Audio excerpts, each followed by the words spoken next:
সরকারি চাকরিতে মুক্তিযোদ্ধা কোটা বহাল করে হাইকোর্টের দেয়া রায় 4 সপ্তাহের জন্য স্থগিত। কোটা পদ্ধতি সংস্কারের দাবিতে আজও সারা দেশে বিক্ষোভ। কুড়িগ্রামে ব্রহ্মপুত্র নদের পানি এখনও বিপদসীমার উপরে। জামালপুরের সার্বিক বন্যা পরিস্থিতির উন্নতি, দুর্ভোগ কমেনি দুর্গতদের। চট্টগ্রামে বহদ্দারহাটের নির্মাণাধীন ফ্লাইওভারের গার্ডার ধসে 13 জনের প্রাণহানির মামলায় 8 জনকে 7 বছরের সশ্রম কারাদণ্ড।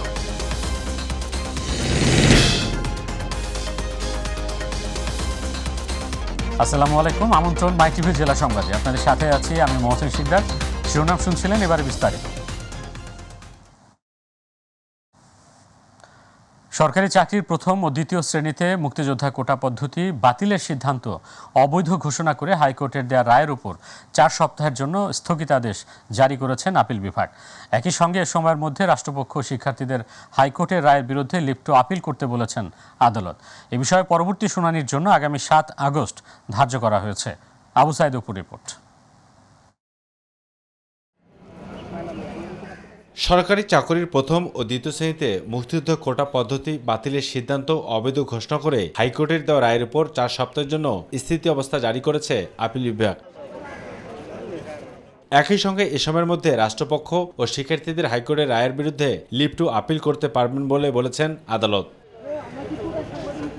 সকাল 9:55 প্রধান বিচারপতি ওবায়দুল হাসানের নেতৃত্বে 5 বিচারপতি আপিল বেঞ্চে এ সময় এই শুনানি করেন। পরে গণমাধ্যম কর্মীদের সাথে কথা বলেন আইনজীবী অ্যাডভোকেট শাহ মঞ্জুরুল হক। অ্যাপিলেট ডিভিশন থেকে চূড়ান্ত নিষ্পত্তি না হওয়া পর্যন্ত যাতে স্থিতি অবস্থা বা একটা স্টে আদেশ থাকে, সেই জন্যই আমরা এই নিবেদন গতকালকে ফাইল করেছিলাম।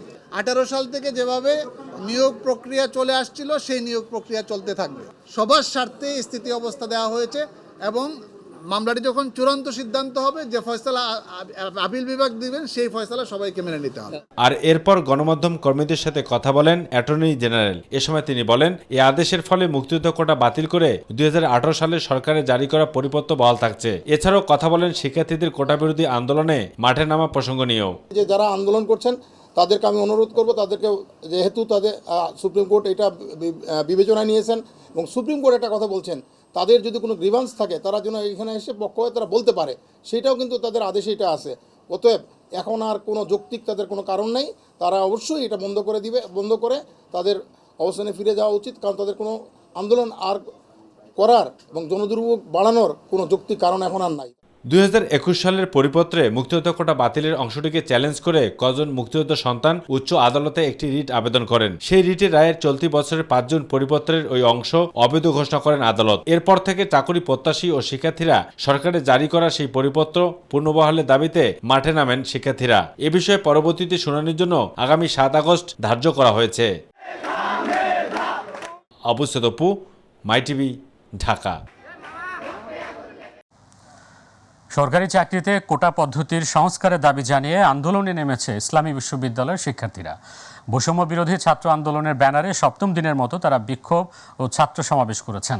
আন্দোলনে অংশ নিতে সকাল 11টায় বিশ্ববিদ্যালয়ের মৃত্যুঞ্জয় মুজিব মুরালের সামনে সমবেত হয় শিক্ষার্থীরা।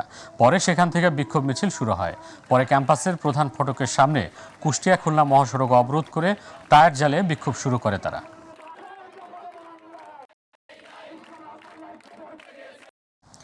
সরকারি চাকরিতে কোটা ব্যবস্থা বাতিলের দাবিতে টাঙ্গাইল সন্তোষ কাকমারি সরকারি কলেজ মোড়ে অবরোধ করে বিক্ষোভ সমাবেশ করেন মাওলানা ভাসানী বিজ্ঞান ও প্রযুক্তি বিশ্ববিদ্যালয়ের শিক্ষার্থীরা। সন্তোষ সরকারি MM আলী কলেজ মোড় এলাকায় অবস্থান করে মানববন্ধন ও বিক্ষোভ সমাবেশ করেন তারা। অবরোধের ফলে গাড়ি চলাচল বন্ধ হয়ে যায়। এতে উভয় পাশে দীর্ঘ যানজটের সৃষ্টি হয়। ছাত্র সমাবেশে বিশ্ববিদ্যালয়ের বিভিন্ন বিভাগের শতাধিক শিক্ষার্থী অংশগ্রহণ করেন।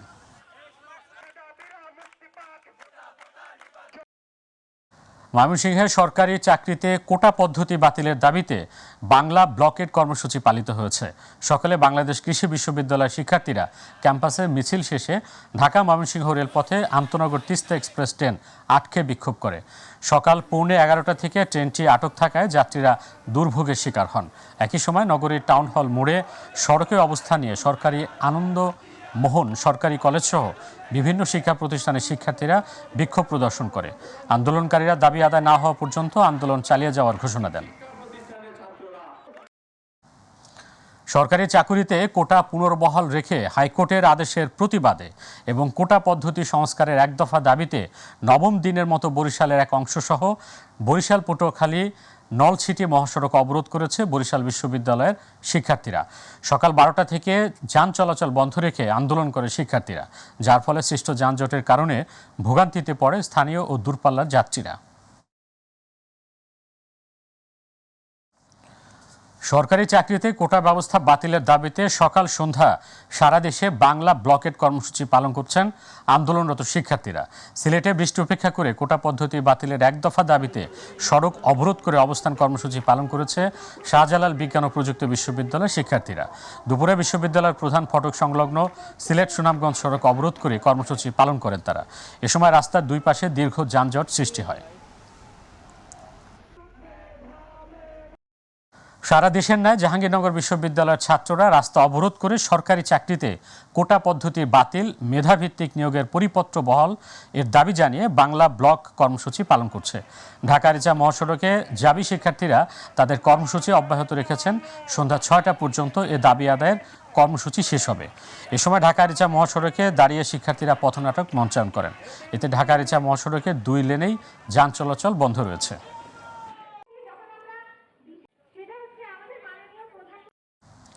সরকারি চাকরিতে কোটা পদ্ধতি সংস্কারের দাবিতে টানা 6ষ্ঠ দিনের মতো ঢাকা রাজশাহী মহাসড়ক অবরোধ করে বিক্ষোভ সমাবেশ পালন করছে রাজশাহী বিশ্ববিদ্যালয়ের শিক্ষার্থীরা। এ সময় রাজশাহী প্রকৌশল ও প্রযুক্তি বিশ্ববিদ্যালয়ের শিক্ষার্থীরা তাদের সাথে একাত্মতা ঘোষণা করে বিক্ষোভ সমাবেশে যোগ দেন। রাজশাহী বিশ্ববিদ্যালয়ের প্রধান ফটক ঢাকা রাজশাহী মহাসড়কে অবস্থান নিয়ে শিক্ষার্থীরা আন্দোলন শুরু করেন।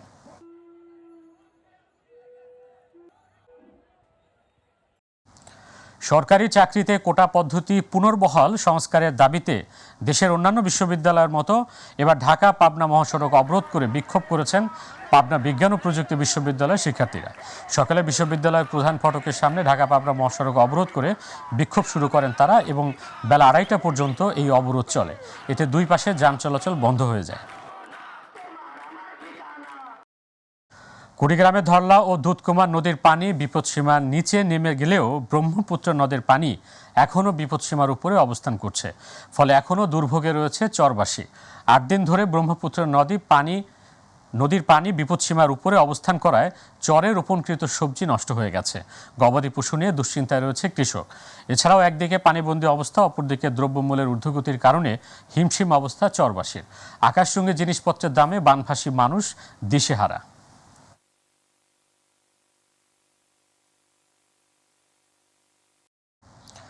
জামালপুরের সার্বিক বন্যা পরিস্থিতির উন্নতি হয়েছে, কমতে শুরু করেছে নদ নদীর পানি। সকালে দেওয়ানগঞ্জের বাহাদুরাবাদ ঘাট পয়েন্টে যমুনা নদীর পানি 24 ঘন্টায় 17 সেন্টিমিটার কমে বিপদসীমার 61 সেন্টিমিটার ও সরিষাবাড়ির জগন্নাথগঞ্জ ঘাট পয়েন্টে 11 সেন্টিমিটার কমে বিপদসীমার 103 সেন্টিমিটার উপর দিয়ে প্রবাহিত হচ্ছে। তবে পানি কিছুটা কমলেও দুর্গতদের দুর্ভোগ কমেনি। 50টি ইউনিয়নের প্রায় 3 লাখ মানুষ এখনও পানিবন্দী অবস্থায়। বন্যায় তলিয়ে গেছে 8,000 হেক্টর ফসলি জমি, বন্ধ রয়েছে 19টি কমিউনিটি ক্লিনিক, 259টি প্রাথমিক বিদ্যালয় ও 88টি মাধ্যমিক বিদ্যালয়ের পাঠদান। গৃহায়ন ও গণপূর্ত মন্ত্রী উবায়দুল মুক্তাদির চৌধুরী বলেছেন, রাজধানী ঢাকা শহরের ঝুঁকিপূর্ণ ভবনগুলোর বিরুদ্ধে ব্যবস্থা নেওয়া হবে। এ বিষয়ে একটি কমিটিও গঠন করা হয়েছে। আরও একটি কমিটি গঠন করা হয়েছে যাতে অগ্নিকাণ্ড রোধ করা যায়। দুপুরে গোপালগঞ্জের টুঙ্গিপাড়ায় জাতির পিতা বঙ্গবন্ধু শেখ মুজিবুর রহমানের সমাধিতে শ্রদ্ধা নিবেদন শেষে তিনি সব কথা বলেন। কোনটা প্রমাণিত হয়েছে, কোনটা প্রমাণিত হয়নি এই সম্পর্কে কোনো কথা বলতে পারবো না। এই জন্য যে প্রমাণ হওয়া না হওয়াটা এটা আদালতের উপরে নির্ভরশীল। আর যিনি দুর্নীতি করুন, আদালতে যার যদি বিচারাধীন বিচারে যায়, আমি চাই সবগুলো মামলাই বিচারে যাক। খুলনায় চাঞ্চল্যকর মানব পাচার মামলায় যাবজ্জীবন সাজাপ্রাপ্ত আসামি শারমিন আক্তারকে গ্রেপ্তার করেছে পুলিশ। গত 11 মে এক বৃদ্ধ নারীকে বিভিন্ন প্রকার প্রলোভন দেখিয়ে মা ও শিশু কল্যাণ সংস্থার মেটার্নিটি ক্লিনিক থেকে এক নবজাতক শিশুকে অপহরণ করে পরে শিশুটির বাবা বাদী হয়ে সদর থানায় মামলা করে। মামলার প্রেক্ষিতে সদর থানার অফিসার ইনচার্জ কামাল হোসেনের নেতৃত্বে খুলনা প্রেস ক্লাবের সামনে থেকে যাবজ্জীবন সাজাপ্রাপ্ত অপহরণকারী শারমিন আক্তারকে গ্রেপ্তার করে পুলিশ।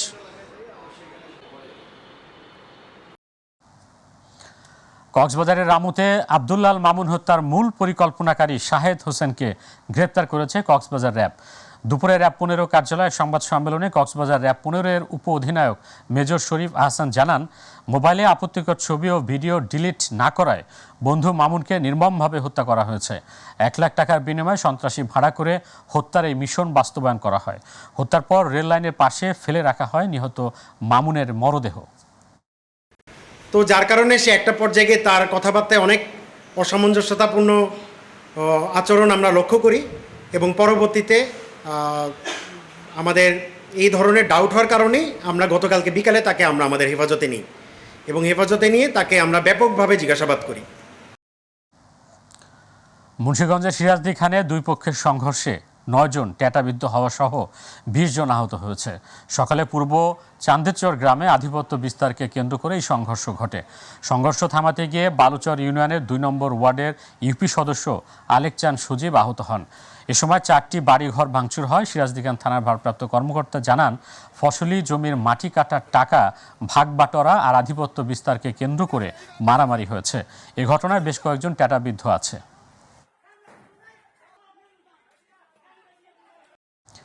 গাজীপুরের কোনাবাড়িতে অপহরণের 4 দিন পর বাড়ির পাশে কলাবাগান থেকে তামিম নামে এক শিশুর মরদেহ উদ্ধার করেছে পুলিশ।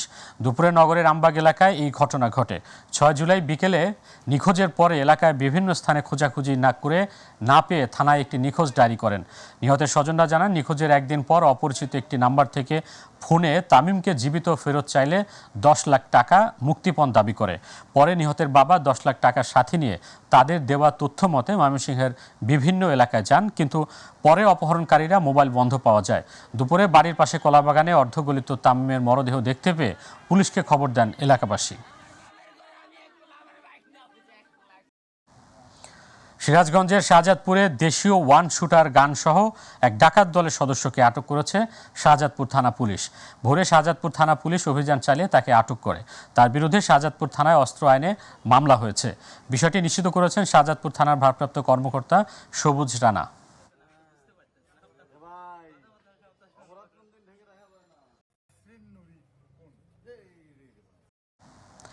বরিশালের বাকেরগঞ্জে কাঁচা রাস্তা নিয়ে ভোগান্তিতে এলাকাবাসী। চলাচলের সড়কে বড় বড় গর্ত আর সামান্য বৃষ্টি হলে চলাচলের অযোগ্য হয়ে পড়ায় বিপাকে পড়তে হয় সব বয়সের মানুষকে। লেখাপড়া থেকে শুরু করে আবাদি ফসলও ঘরে ঠিকঠাক মতো তুলতে পারে না এখানকার এলাকাবাসীরা। বাকেরগঞ্জ প্রতিনিধি মিজানুর রহমানের তথ্যচিত্রে আবু সাইদ উপর রিপোর্ট।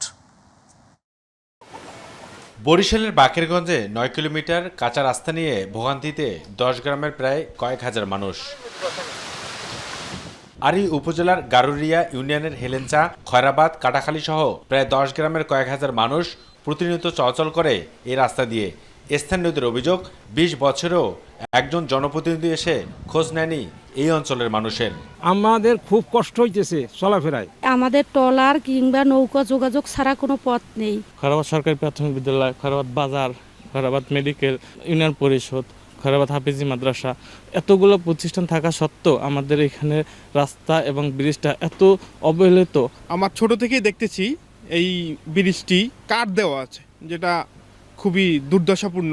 বিগত 20 বছরে আমি দেখিনি যে কোনো জনপ্রতিনিধি আমাদের এলাকায় আসছে এবং আমাদের এই দুর্দশার কথা শুনেছে। সামান্য বৃষ্টি হলেই কাদা পানিতে অনেক দুর্ভোগের শিকার হতে হয়। বর্ষাকালে স্কুল, কলেজ ও মাদ্রাসায় শিক্ষার্থীদের পড়তে গিয়ে চরম ভোগান্তিতে পড়তে হয়। বড় বড় গর্ত আর উঁচু নিচু খানাখন্দ সৃষ্টির কারণে চলাচলের অনুপযোগী হয়ে পড়েছে রাস্তাটি।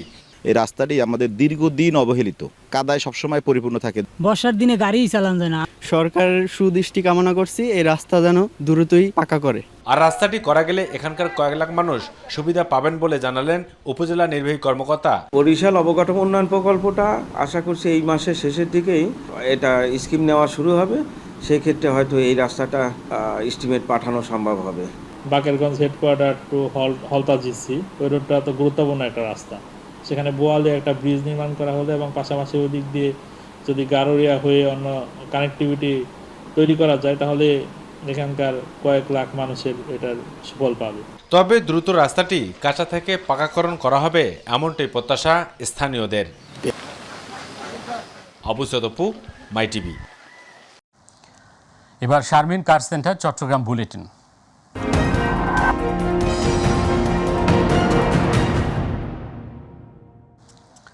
চট্টগ্রামে বহদ্দারহাটে নির্মাণাধীন ফ্লাইওভারের গার্ডার ধসে ১৩ জনের প্রাণহানির মামলায় ৮ জনকে ৭ বছরের সশ্রম কারাদণ্ড দিয়েছেন আদালত।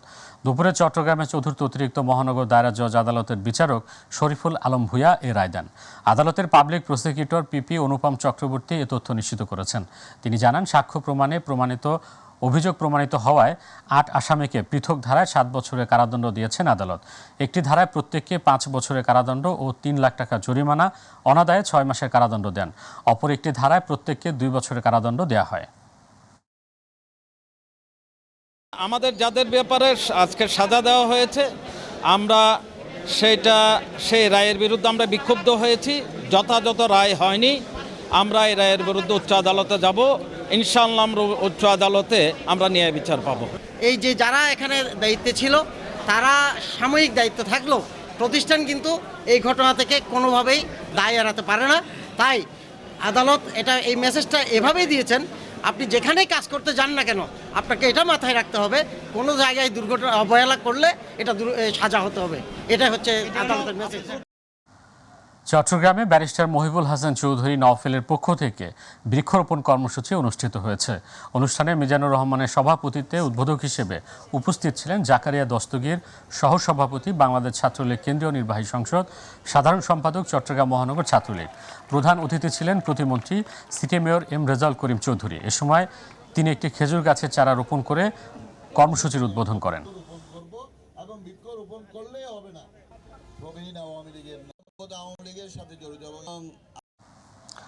কর্ণফুলী গ্যাস ডিস্ট্রিবিউশন কোম্পানি লিমিটেডের অসহযোগিতার কারণে গ্যাস সংযোগ সংক্রান্ত বিভিন্ন নথি প্রক্রিয়ার নানাবিধ প্রতিকূলতা এবং গ্রাহক সেবা প্রদানে হয়রানি ও জটিলতা নিরসনকল্পে প্রধানমন্ত্রীর হস্তক্ষেপ কামনা করে চট্টগ্রাম প্রেস ক্লাবের আব্দুল খালেক মিলনায়তনে সংবাদ সম্মেলন করেন Karnaphuli gas distribution company limited ঠিকাদার সমিতি। এ সময় লিখিত বক্তব্য পাঠ করেন সমিতির সভাপতি ইকরাম চৌধুরী, সাধারণ সম্পাদক আব্দুল হাই।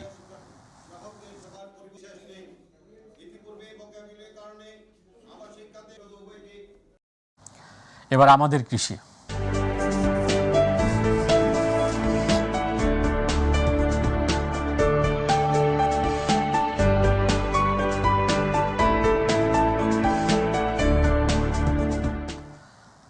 উপজেলার তুলা ফসলের আবাদ বৃদ্ধির লক্ষ্যে ক্ষুদ্র প্রান্তিক কৃষকদের মাঝে বিনামূল্যে সার, বীজ সহ সকল কৃষি উপকরণ বিতরণ করা হয়েছে। মনিরামপুর উপজেলা পরিষদের হলরুমে কৃষি উপকরণ বিতরণ অনুষ্ঠানের আয়োজন করে যশোর তুলা উন্নয়ন বোর্ড যশোর জোন। অনুষ্ঠানে উপজেলা নির্বাহী কর্মকর্তা জাকির হোসেনের সভাপতিত্বে প্রধান অতিথি ছিলেন মনিরামপুর উপজেলা পরিষদের চেয়ারম্যান আমজাদ হোসেন লাবলু। বিশেষ অতিথি ছিলেন উপজেলা কৃষি অফিসার ঋতুরাজ সরকার। ঠাকুরগাঁও হরিপুর উপজেলার পল্লী কর্মসংস্থান ও সড়ক রক্ষণাবেক্ষণ কর্মসূচি ৩ প্রকল্পের নারী কর্মীদের সঞ্চয়কৃত ৬৯ লক্ষ টাকা অর্থের চেক ও সনদপত্র বিতরণ করা হয়েছে। মঙ্গলবার বিকেলে হরিপুর উপজেলা হলরুমে প্রধান অতিথি হিসেবে ৬০ জন নারী শ্রমিকের মাঝে এসব বিতরণ করেন ঠাকুরগাঁও ২ আসনের সংসদ সদস্য অধ্যক্ষ মাজহারুল ইসলাম সুজন। বিতরণকালে উপজেলা নির্বাহী কর্মকর্তা আরিফুজ্জামান, উপজেলা চেয়ারম্যান আব্দুল কায়ুম পুষ্প, ঠাকুরগাঁও এলজিইডি নির্বাহী প্রকৌশলী মামুন বিশ্বাস উপস্থিত ছিলেন। বিনা উপকেন্দ্র জামালপুর কর্তৃক নিরাপদ ফসল ব্যবস্থাপনার জন্য ডাল ও সবজি ফসলের রোগ দমনে জৈব ছত্রাকনাশকের ব্যবহার শীর্ষক কৃষক প্রশিক্ষণ হয়েছে। দুপুরে বাংলাদেশ পরমাণু কৃষি গবেষণা বিনা উপকেন্দ্র এ প্রশিক্ষণ আয়োজন করে।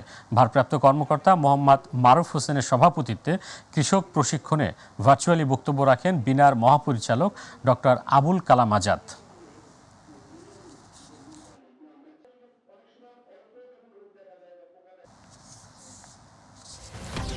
দর্শক, যাচ্ছি সংবাদ বিরতিতে, ফিরছে এক্ষুনি, আমাদের সাথেই থাকুন।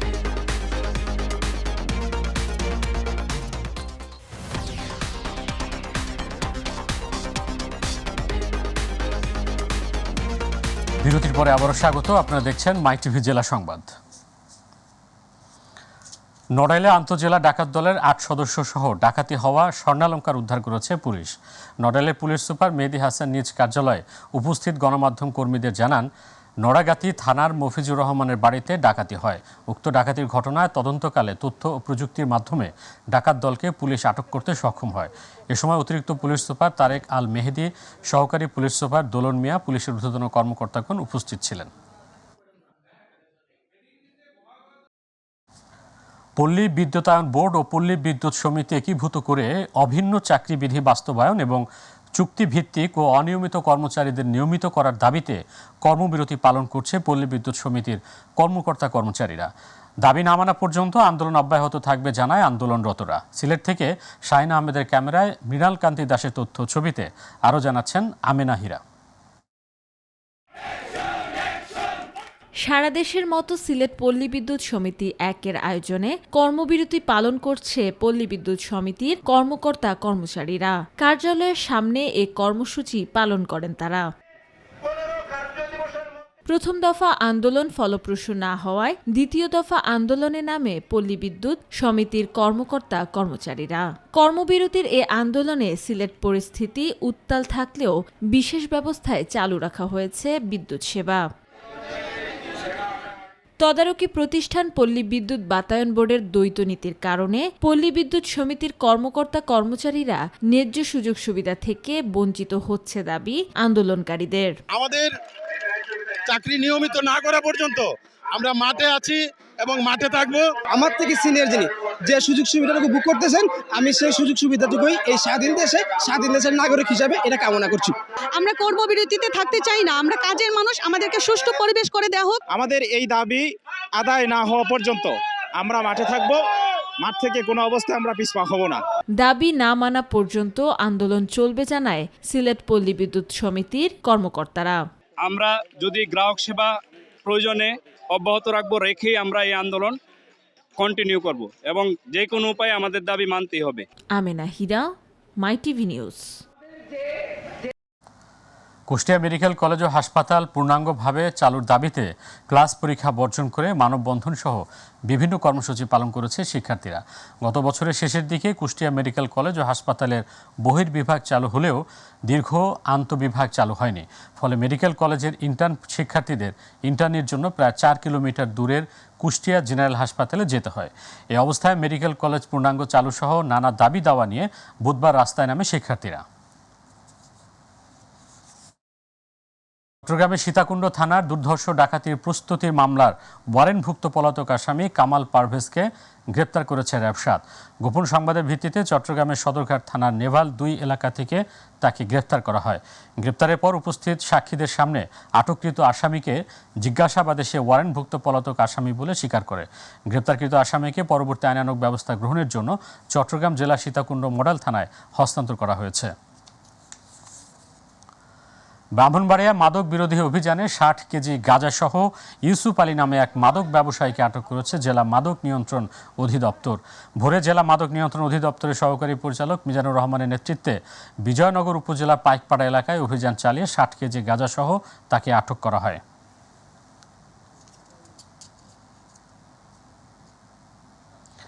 পিরোজপুরে অনুষ্ঠিত হলো সার্বজনীন পেনশন স্কিম সম্পর্কে উদ্বুদ্ধকরণ সভা।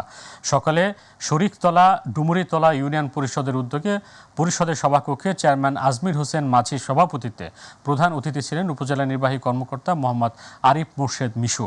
বিশেষ অতিথি ছিলেন সহকারী কমিশনার ভূমি গোলাম মুস্তফা।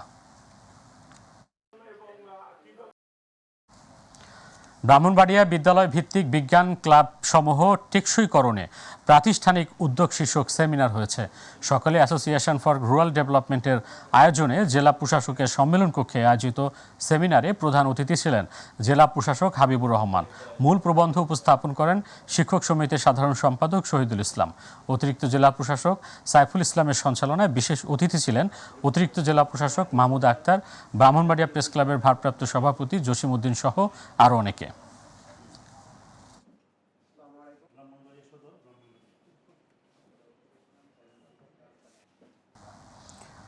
যশোরের বাঘারপাড়া উপজেলার সকল মাধ্যমিক বিদ্যালয় মাদ্রাসা দপ্তর প্রধান, অধ্যক্ষ, প্রধান শিক্ষক, সুপার ও সভাপতিদের সাথে মতবিনিময় সভা অনুষ্ঠিত হয়েছে। দুপুরে উপজেলা নির্বাহী কর্মকর্তা হোসনে আরা তান্নির সভাপতিত্বে প্রধান অতিথি ছিলেন যশোর ৪ আসনের সংসদ সদস্য এনামুল হক বাবুল। বিশেষ অতিথি ছিলেন উপজেলা পরিষদের চেয়ারম্যান ইঞ্জিনিয়ার আশরাফুল কবির। সম্মানিত অতিথি যশোর শিক্ষা বোর্ডের চেয়ারম্যান প্রফেসর মুরজিনা আক্তার। লক্ষ্মীপুর সদর উপজেলা আওয়ামী লীগের বর্ধিত সভা হয়েছে। জেলা আওয়ামী লীগ কার্যালয় সদর উপজেলা আওয়ামী লীগ সভাপতি হুমায়ুন কবির পাটোয়ারির সভাপতিত্বে এবং সাধারণ সম্পাদক সৈয়দ সাইফুল হাসান পলাশের সঞ্চালনায় সভায় প্রধান অতিথি ছিলেন সংসদ সদস্য ও জেলা আওয়ামী লীগের সভাপতি গোলাম ফারুক পিঙ্কু। প্রধান বক্তা ছিলেন সংসদ সদস্য ও জেলা আওয়ামী লীগের সাধারণ সম্পাদক নূর উদ্দিন চৌধুরী নয়ন।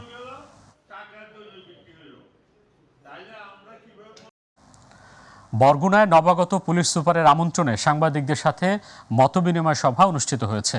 এতে বরগুনা সাংবাদিক সংগঠন, বরগুনা প্রেস ক্লাব, বরগুনা সাংবাদিক ইউনিয়ন, রিপোর্টার্স ইউনিটি, টেলিভিশন সাংবাদিক ফোরামের সাংবাদিক নেতৃবৃন্দ ও মাই টিভির প্রতিনিধি শফিকুল ইসলাম স্বপন উপস্থিত ছিলেন।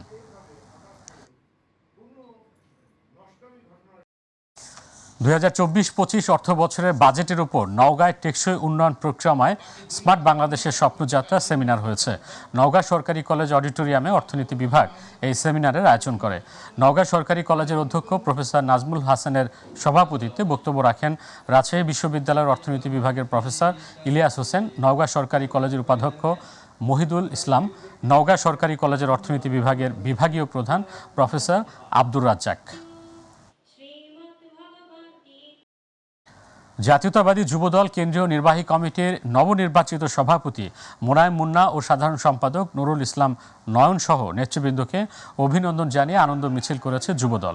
দুপুরে ময়মনসিংহ উত্তর জেলা যুবদলের যুগ্ম সাধারণ সম্পাদক জাহাঙ্গীর হোসেন পাপ্পুর নেতৃত্বে আনন্দ মিছিলটি গৌরীপুর পৌর শহরে প্রধান প্রধান সড়ক প্রদক্ষিণ শেষে মধ্যবাজারে সমাবেশ করে।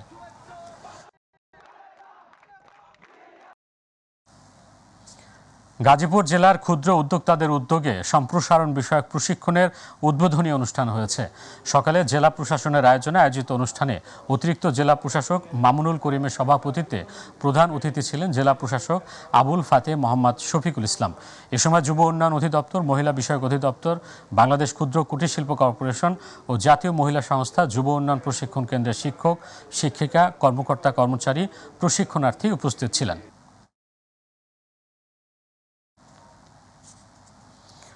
নওগাঁর নিয়ামতপুরে জাতির পিতা বঙ্গবন্ধু শেখ মুজিবুর রহমান জাতীয় গোল্ড কাপ ফুটবল টুর্নামেন্ট বালক অনূর্ধ্ব 17 এর ফাইনাল খেলা ও পুরস্কার বিতরণ হয়েছে। প্রধান অতিথি ছিলেন খাদ্যমন্ত্রী সাধন চন্দ্র মজুমদার।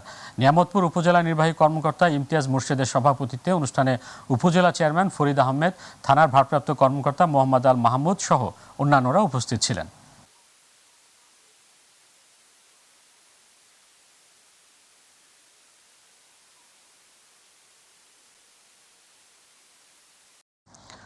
গোপালগঞ্জের কোটালীপাড়ায় বীর মুক্তিযোদ্ধা জাহাঙ্গীর হোসেন মিয়ার স্মরণ সভা হয়েছে।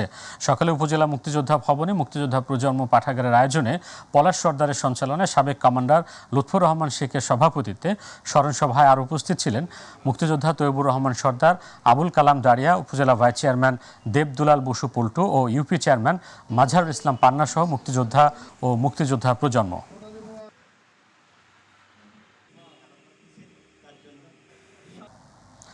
পটুয়াখালীর বাউফলে বঙ্গবন্ধু শেখ মুজিবুর রহমান জাতীয় গোল্ড কাপ ফুটবল টুর্নামেন্টের ফাইনাল খেলা অনুষ্ঠিত হয়েছে। এর আগে টুর্নামেন্টে 15টি ইউনিয়ন ও একটি পৌরসভা সহ 16টি দল অংশ নিলেও চূড়ান্ত পর্যায়ে খেলে 2টি দল। পরে উপজেলা নির্বাহী কর্মকর্তা বশির গাজীর সভাপতিত্বে বিজয়ী দলের হাতে পুরস্কার তুলে দেন পটুয়াখালীর জেলা প্রশাসক নূর কুতুবুল আলম।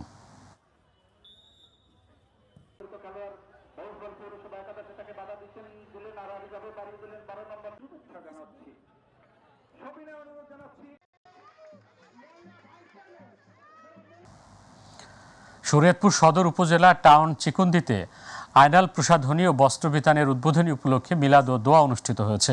অনুষ্ঠানে উপস্থিত ছিলেন সদর উপজেলা পরিষদ vice chairman Shakhawat Hossain Howlader, Chikundi union Awami লীগের সভাপতি আজিজুর রহমান বাচ্চু, সাধারণ সম্পাদক অ্যাডভোকেট আখতারুজ্জামান খান ও সাবেক ছাত্রনেতা ফরহাদ হোসেন খান। এছাড়াও বিশিষ্টজনরা উপস্থিত ছিলেন।